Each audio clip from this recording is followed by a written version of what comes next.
এখানে প্রায় ডাকাত দল আসে, তোমাদের সাথে তো অনেক দামি দামি জিনিসও রয়েছে, তাই তোমরা তাড়াতাড়ি এখান থেকে চলে যাও। এরপর তারা সবাই তখন তাড়াহুড়া করে সেখান থেকে যেতে থাকে, আর এই তাড়াহুড়ার চক্করে তারা ভুল কনেকে নিয়ে পালকিতে বসিয়ে দেয়।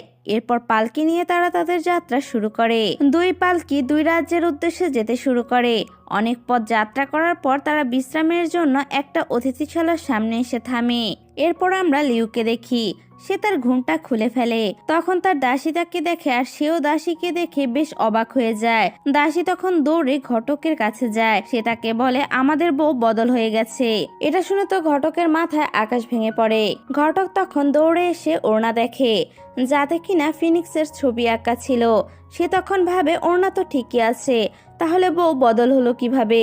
তখন সে পূর্বের কথা ভাবে, তারা যখন বউকে মন্দিরে নিয়ে গিয়েছিল তখন তো তারা ইয়ানকে মন্দিরের বাম পাশে রেখেছিল, আর যখন তারা তাড়াহুড়ো করে নিয়ে এসেছিল তখন তো তারা ভুল করে ডান পাশের জনকে নিয়ে এসেছে। এর পরের সিনে আমরা লিওর ঘটককে দেখি, সেও তো লিওর বদলে ইয়ানকে দেখে কান্নাকাটি শুরু করে দেয়। বউ অদল বদল হয়ে যাওয়াতে দুই ঘটকেরই নাজেহাল অবস্থা হয়ে গিয়েছিল, তারা কি করবে কিছুই বুঝে উঠতে পারছিল না। আর এরই সাথে এই এপিসোডটি এখানে শেষ হয়ে যায়। সো ভিউয়ার্স, আজকের এপিসোডের শুরুতেই আমরা লিউকে দেখি।